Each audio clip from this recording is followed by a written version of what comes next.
أعوذ بالله من الشيطان الرجيم بسم الله الرحمن الرحيم الحمد لله رب العالمين والصلاة والسلام على رسول الله نبينا محمد وآله وصحبه وسلم تسليما كثيرا بلم من صلاة مت دلا وكبنكت ونوسا روكال وجاكت ما بنكت لابروم ni salarunga walla anino muhammad sallallahu alaihi wasallam di ku jawro ken ku sayba kola ko tu emte woni ka sumde pap di ano sanat mberi be kanu suma koli yok be fana fanota be kay nyoro keda temit fula kola fa fet jar fet ka kamenor kede islam de kitaba no ma me felena na kitab tauhid fulaka fe fonon kula ko kone butin kende ku baci di ede kitaba po mananen menom kitaba di Sheikh Muhammad ibn Abdul Wahhab rahimahullah ya no ma me fele wala ko di fulimete fo fakamme kulimete kone butin kende ku baci med fulako fulimete fo ko no ngarale mo kana kula ka kanu bajam dikuri bor di kulimete kete kitaba jatanu bajam tono mi nane bab ma ja min at-taghlib fi man abda Allah inda qabri rajul salih fa kayfa idha abadahu nane fulimi do fe wa foto mbeka sanke na ko wono mi kay sen meti ñi momak da musulma be jalla ko defu yak fet ana jake ma ko to emite nana kanja islam e juk meti le jak da muslima ma jalla ko defu yak fet an allah wut fu yak fu de bare emite na ko be kanja islam e juk le ngole jak kanka wa woniwe kama nyanye an manje o baje be defu yak ban allah fu yak famfo o wana kila o broka bola fommo bujje katiye wa kam islam be ka firene kat umutamba jaw be fu yakaf malaw akobte emite medi burakabu kankam brok bar manje ballo fore de ko besinetes wonne kan jaat na jaw be fu yakaf ma akobte emite kaja ma jaw jabe ko jaw jabe fu yakaf nakate ko be temite makko fu yakaf mo kan islam de juk metti wo wonniwe le jak da musulman baja be fi yakaf ma ko temite do kanja eno mo ajaw mbeto ma allah akop fi yakaf famfo o buroka bolo fam mo bunniwe nanangar lon fulimeto fa ban noko mana kana menon kabire kitaba mu tong mo futong mo folfo fulimeto na wombule pa ngoro qur'ane ayatul qur'an banangoro kami ka ket rasul sallallahu alaihi wasallam kaneno sadisi sola moka nane fi sahih an aisha radhiyallahu anha anna salama dhakarat li rasulillah sallallahu alaihi wasallam kanisatan ra'atha dijo e kitaban ko ne sahihen bukhari di muslim aisha imtewno ko sumde pak nane ase ket rasul aken sallallahu alaihi wasallam ko ne salama aisha po passe ket rasul namu sajo man ala ko kala lanken rasul sallallahu alaihi wasallam di fukob ma feti keti nasara donon di choje kenet nasara yana juke bi ardi habasha di mafameti ethiopia wama fiha min as-suwar di sinatala sandomi sanku kandomi sankirisena ko kami di chojeli meto musalama namu sajo ka jabrum be mafameti ethiopia wana jukulo bon na lallom wana la ko kala lankena kita taw metna juk bo chojiyemak yan manje jake manku kane do sinatalas di sindinet chojawi wate kila maka rasul sallallahu alaihi wasallam ajut wa bajite juwate kila fakala rasul sallallahu alaihi wasallam nana jam firma fude salama nane ulaika bukano kanu jikerenya idha mata fihim rajulus salih nanosan an ajake de ko kila jime nanosan an ajake de ko kila jime wama ko kanami banaw ala kabrihi masjida ko etep di fiyaka feta nawma ajjimuña ko e jaw ko juumen to misiraɓe wa sawwaru fihi tilka suwar ko banjade ko kan sinatala wa di fiyaka fola ko jaw ko juumen to sinatala di misira en jikere ña ulaika bare bu kanaw kan jikere ña shiraru khalq inda allah kono mbu tukuma betemite ba fama mbu jekatiya medi sinatala san jikere ña so si kam mo kana kati nu alayhi salam manku kat boy mite e ko betemite manku jonkorde ko besinetes mo ka rasul sallallahu alaihi wasallam nana jam furmo fi ummu salama nano ulaika bu kanu jikernya idha mata fihim rajul salih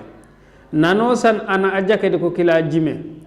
aw abdu salih mba mi cela jaka cete de ko cila banaw ala kabrihi masjida de ko tep misra de fuya ka fet anakila wa sawwaru fihi tilka suwar ko banja de ko kansinatala sanuju kulonya de toje yete ethiopia ulaika bara koye ngoko shiraru khalqi indallah bu konomi bu kana ka famman ku jekatiye di bu tukuma bete atemi fa haula bu kanu jekerenya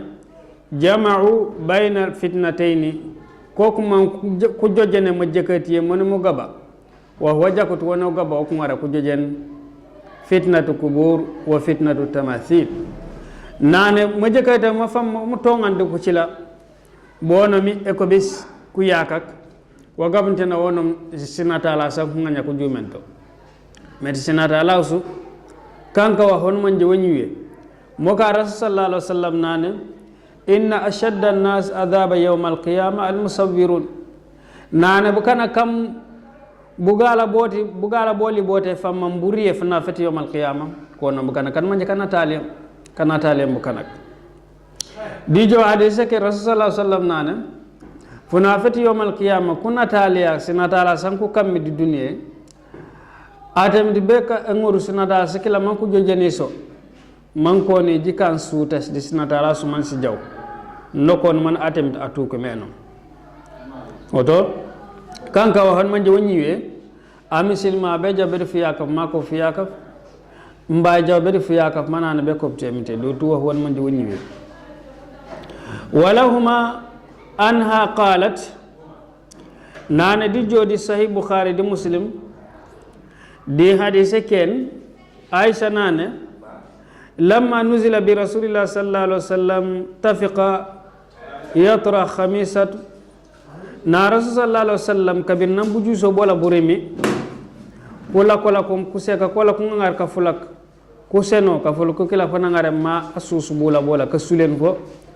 furo kala fu banya nangar masu subula bola nyitundi bugala banda kala bugala bet ke eriye kariya kanda kala khamisatan lahu ala wajhi nane kapula ko nangaram akan di bola sulenko abanja nangar ma asusu bola wa mana regami nano sankano jamo watan manje kusumto ku galano galen nan kusumto ku galano mi o katujo mo kanane faida tanama biha kashafaha barnano san ajawja ka alilo jat na puren faqal nane narek wa huwa kadhalik wa dakila umma nafinte bujuso bo man bugalano la'natullah ala yahud wan nasara nana atem nanunum ket yahudi ket nasara takhadhu qubura anbiya'ihim masajida kubonya koli ku yaka koli ko ku ngaram ku kan simisira to ku jumena simisira soli to ku jumena sujuma soli yuhadhdhir ma sanaw na rasul sallallahu alaihi wasallam di ka firen ku muslima tam ku kan nokor ket yahudi nokor ni ket yahudi ket nasara won ku kanam e ngare ku yaka kay bu kana koli ku jumento simisira walaula dhalika ubriza kabra غير أنه خشي أن يتخذ مسجدا نان كان انتجامو رسول صلى الله عليه وسلم فانكجو منن فياك فولا نان كان انتجامو رسول صلى الله عليه وسلم فياك فولا فانكو كان فكو بلو فانكو كان فو كپانكو كينك nan wakam be kanemo rasul sallallahu alaihi wasallam fiya ka fola ku katan fomo mafkan tano sal anamang minakan nane nyetundi mo jakata meti mukanamu dibura ko ko jakata kolbo tam kanko muslima be juk meti noko niket yahudi ken nasara manku kane menam tamb kan kajom kana be kate ko bete mite manku leñu be ko yore ke sinetes manku jobe ko be sinesa mo kane ade mina firino laade borokobu fiya ka fete ana jake mana jake jijiti me wede foka fete sukay tu mbes fu foka fete kala lok tu manji jawje fokobo noko ni rasul sallallahu alaihi wasallam di watela mana kana menam di madina fu foka fete baqiya to na fokan ku say ba kola anosan aketo mboko jituma mante kan jake de uhud kan manje kaketo mu di karamba banku jang futi kaf manaragi ku fokki bu banku cetami di bagamela betemite mediko bukan kan manje funa fete yawmal qiyama e mite be kayiteni manku cetu menom anosan fosimo fo bam fula ko de ni la pan kan ni nye nakete fo fosimo fofu je be kay senak meti bukan kan manje kakete nyetu memite fofo de be kan hade min mana pakeni mano keni di arjana bare ko sahaba kat rasulullah sallam han akete di bacaca bola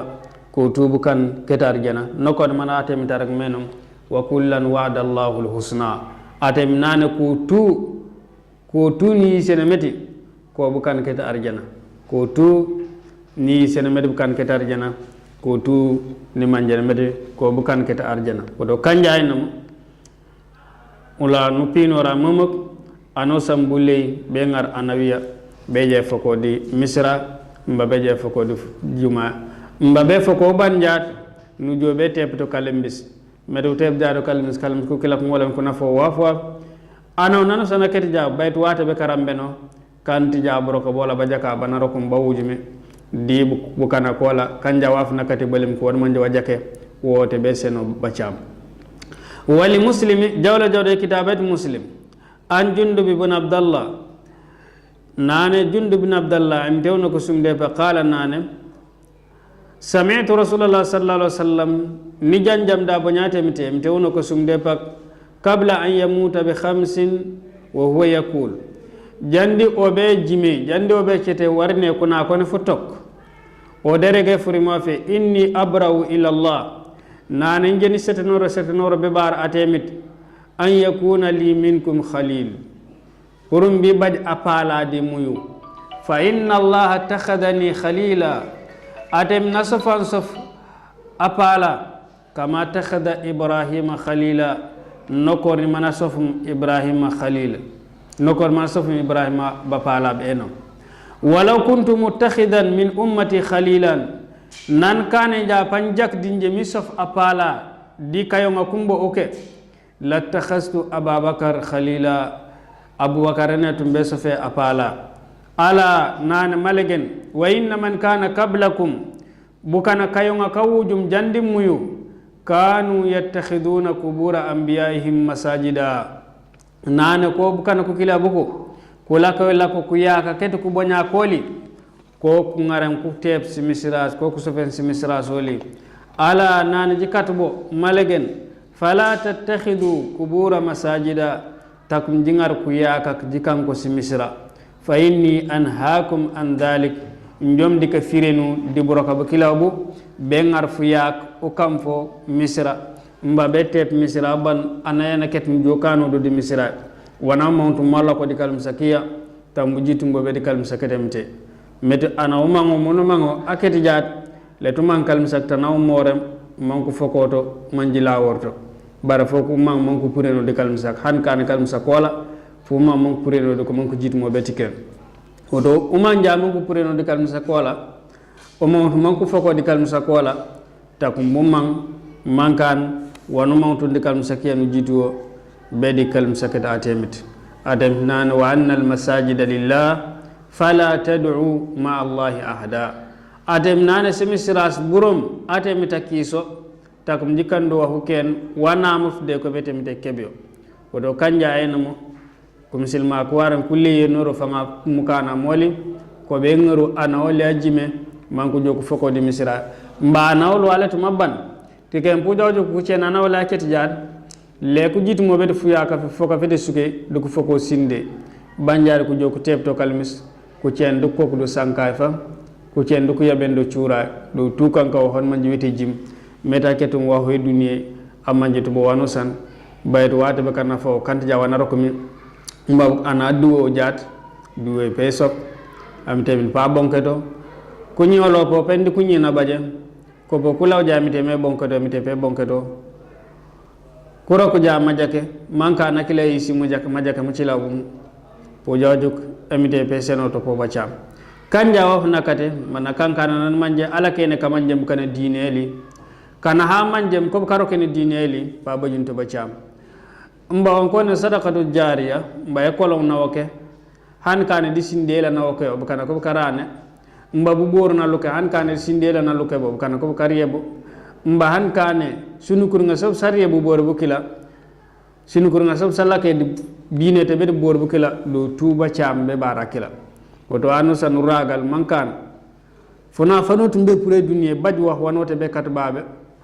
waate be kadi ngeni ba cham mbaye kitaba na cice makati yo babe duniye bukana ko kangare kitaba kala man ko na foro po jojuk funa fati yawmal qiyamah mba manale bot nya duniye ba chama ba jaka bo batoko fakad naha anhu fi akhir hayatihi na rasul sallallahu alaihi wasallam nafirun la firin di burokobu di buronga bola fubon mo folbo oto kanja enamo le jak wona firin lam mbu ngara wajat mulan rokena thumma innahu la'na nana puto ja rasul sallallahu alaihi wasallam bunu ba mana annumunya wa huwa fi siyaq man fa'alahu wa salati indaha nana kanannum mi konum anu sana kanemo di ajembe fiya kap ma salito min dalika nyetindi fiya ko fonto mo kane wa illam yubna al masjid han kane kant misra ko tepeto ba de fiya ka fitana no jaw musalito wa huwa maana qawluha khashiya an yattakhidha masjida na rasul sallallahu alaihi wasallam nakul kuli takum bukana ku ngar ku yaka ku lang ko misra fa inna sahabata nan ku sahaba ka rasul sallallahu alaihi wasallam lam yakunu liyabnu hawla qabrihi masjidan nana ku sayba fiya ka fet rasul sallallahu alaihi wasallam ku musul ku tebto misrad rasul sallallahu alaihi wasallam de foya ka falan di kalm sak nak ku foko tanaletumi to ku foko wakana ko be foko to ku jitum to be fiya ka rasul sallallahu alaihi wasallam na jimmi ku sayba ku yulo to temba ku wara ku foko ka ko kare ko langana la be maka kanto bona kimmi buka ko kare ko jituma la be baqi kanto bona are ko la mu foka bu kana ko la yokna bakar siddiq rilom nani ni janjam de abonyat rasul sallallahu alaihi wasallam ma musare gom furim ijimutu fo nana atemit letamus angar yute ta bonya wala mande kanja ta namang mam ku fok ana abonyawmu to na ngarem yutela bi mana abonyaw letamus saket mande temite mam ku foko to na ketem oto tana fokam ku tana ketem ku meneri to ku fokam mo kana rasul sallallahu alaihi wasallam du ku foko di kalmisak kola kalmisak da sheka wala aisha radhiyallahu anha nan ku fokom to wata rasul sallallahu alaihi wasallam tu fiya ka fola ko de misra med fiya ka fola di kalmse misra yola di kalmsa kola fuku kaf konti torale kankani ba tefe fuku kaf titora kapanaw ke ma misra kapanaw ke kalmsa kola fu mormaf mo kam min najala be abdul malik bin marwan di wata la namang be ka ben nakati misra to ko wate kila ku sayba tuwana lebo bara de ku manja kan ku kamatu wate kila loko ni hasan al basri ku rego rek meti on jabe ka ben misra ben yo kapan ku jen takumbu ben yo mankan obe kana men du kalm sakat rasulullah sallallahu alaihi wasallam kad bo kalm sakat rasulullah sallallahu alaihi wasallam kamustun ku juko ku jalo jaadu ku man ku jukal misakola du ku man meta to na la ko mi du ku jukal misakola bu ku nokora du ku jok buronga bola bu ku bu nokora bara arunga ayno mamansa wana mangu bekane anungon ne tu ufireno kandu semba emite yakila sene mo kam mi wate kila uyu ndi islam mangut arunga ya mankan abejaw ulongo mankan wa hokenu la nuitoto mba mu be kayiten be futik tikema bukan ka jube singinde sol distance reto mo kana ko duku kato nan ka ku juko meti kore gore akela mangut akela kun semba duku kato bo man kiti wade kila afatinya kalim saket rasulullah sallam ma benenya misira ke je na murdu man ka nye fiya ka fit rasulullah sallam fofu di misira nan kam enumo rasulullah sallam fiya ka fola kuman jadi ku juk meti o munaka ngambro ko bola ban barnya wan war no kana man kan wala baka pakena ko misilma tam ku jo man ko ne be law fiya ka fit rasulullah sallam di ko no to nyanye wala baka jinden fo u jindena fo o ka tentame mu konkre ka be fatiya o jojo o kana ja bu jindi bone bu feji o kana ja ngolena bi mana o konkre ka ja ngolena o tepa ngolena fo lanu tepa ngolena be nye feji be fatiya o jojo ka anabi jal tamuna rindu fiya ka fedra sallallahu alaihi wasallam moko kam fo meno mo kana ku sayba ku musul kula ko mankan ko be ngar misra ku kando ku jok foko do an mbano naket ku foko ko ban ku jok tepto misra wa kullu mawdi'in qusidat salat fihi faqad ittakhadha masjida nane tano santan manje bukana ku salis musalli salisu an kalim saketa nusalliyem wita ja fakarata nusallien to misra bal kullu mawdi'in yusalla fihi yusamma masjidan kama qala sallallahu alaihi wasallam nane bare tano san tam bukana ku salim ceb to ngangar po ngon nuragto misra met rasul sallallahu alaihi wasallam nane ju'ilat liya al-ardu masjidan wa tahura nana atem nasenan se mo fam burom tano sambi kanto misra bimana tano sambi ngoni ju misale kanti ja jonko ngay lifu fokaf mbade burunga tambukana ko wuje burunga bed bukana wa tahura di mo fam seta mo fam nano sana muslima jaw jabajit mel pangar mo fam matema masale mbana ko baj melam bare bu juso bobu da kala gor ja melam pam bu juso bola bu beneno wo jaji ko ade kilaw wana kanami wade kilaw po pangar mo fam matema wali ahmad bi sanadi jayyid an ibn mas'ud radhiyallahu anhu marfu'an nana jawla jawdi imam ahmad kitaba la yakuna al musnad hadisan man abdullah ibn mas'ud ngarlo abdullah ibn mas'ud nane inna min shirari nas rasul sallallahu alaihi wasallam nana bukanak kam buronga boli bu famam bu jekatiye man tudriku musaa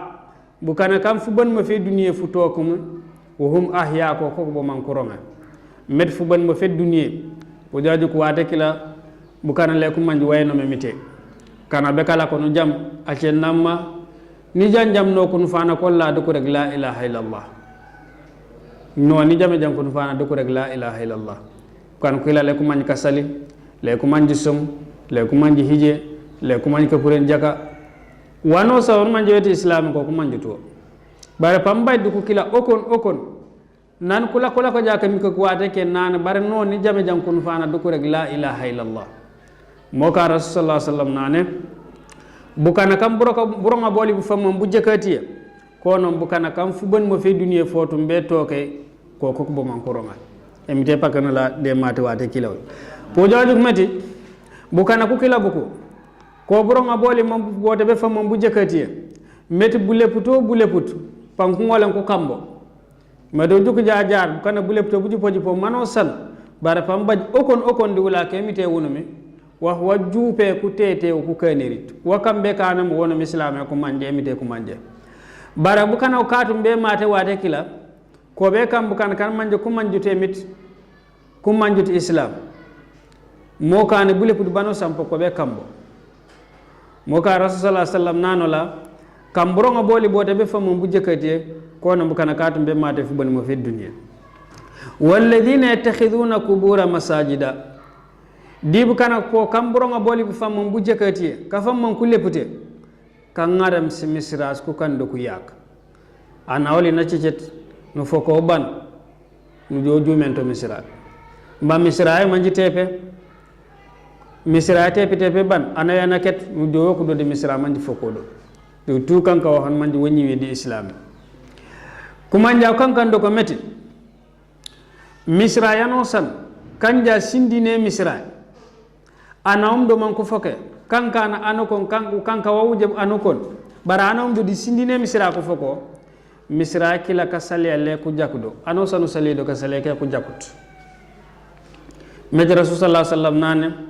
la tusallu ila al qubur takum ji salido ku yakak ndo rasul sallallahu alaihi wasallam nafirun la firen be tep misra de fu yak mba etep misra ban do fokdo an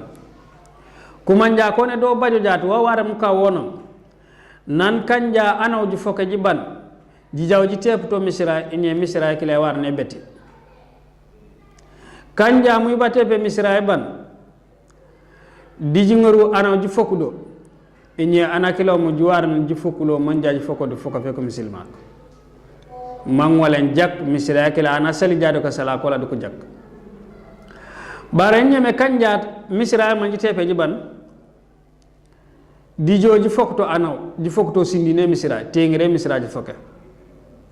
fakile feti misra ji foke bare ledo sindine mbado fefa misra ji foke kanyina kerde ko mbakanyan kamoy mbabalim ko be misra bar le sindine misra ji foko kanja misra ken yoybo yar manje pungon nu jaw salido o jawbe misra kile yekuy me o yefankati en o bare kanja nyanye misra ken e bajot o jawto ja misra le tungon nu mari kasale aketi kana ka jupa woto nye pungon nu jaw sale kasale du ngon jaw sale di misra kila o sale jado kasale ke ku jak do tuyi se medi misra de fu yakaf sina moriri fu yakaf chefo misra po che war ne ju o foko jane ya sindine misra mande di fakile nu kana mande titora misra mande balem ko be misra bare do di sindine kasala ke do le ko ngala ko jak woto mbukana tana to be gitula momak tak mumanga be ngar bukana kolla ngara o kanya di misra mo fokale di misra kanko waxon mandi wonyiwe mo kana imam nawawi narek de e kitaba la sharh mu'adhab bi tahrim bina mutlaqan wa dhakara fi sarh muslim nahwa aidan nanek ñi amisilma be tep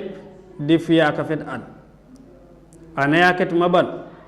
aw be jaw be tep to fiyak mba be jaw tep di fiya ka fet anaya maletum be kan kalimis mante be kam misra do tuwa won manje wonyiwe kanja be kan to misra yo fa me nyiwe be tep to kalimis seb wa won manje wonyiwe